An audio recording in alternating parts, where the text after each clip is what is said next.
The Second Sex by Simone de Beauvoir is a philosophical piece written from the view of a feminist, focusing on the treatment of women throughout history.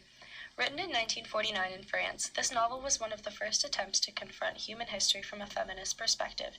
De Beauvoir believes that views of people are socially and culturally produced, meaning we form opinions based on things occurring around us. The main concept of the novel is that one is not born, but rather becomes a woman. As a species, we have always considered man the default and woman as other. As a construct we have learned to keep males dominant in society has not changed since ancient times. The mistreatment of women has been present throughout multiple eras of history. As famous philosopher Pythagoras once wrote, "There is a good principle that created order, light, and man, and a bad principle that created chaos, darkness, and woman." Myths and expectations of females have been imprinted into human consciousness for so long, we often don't realize the disservice we are creating towards them. Women are expected to fill roles of wife, mother, and entertainer, and would face societal barriers and judgment from straying from these positions. Girls are metaphorically referred to as live dolls, as they will grow up to have the same fate as the toys they played with as kids. Forced to stay submissive, they tend to their husband's needs and wants and simply wait at home until their spouse returns from work. Living this role leads to profound frustration, imminence, and incompleteness, which women have tolerated for so long. Another main concept within the novel is maternity, and how it has been both worshipped and despised over time. De Beauvoir believed motherhood left women riveted to their bodies, making it possible for men to dominate society.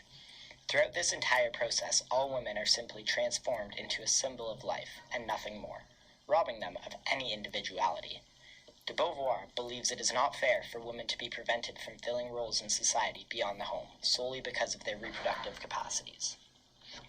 The mistreatment of women has been present for centuries, and in order for liberation to occur, women need to recognize most of the social norms they face as constructions.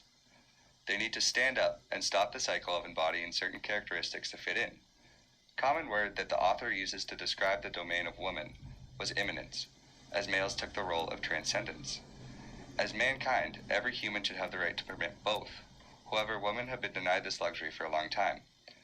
Throughout the novel, it emphasizes that women are below males for three reasons.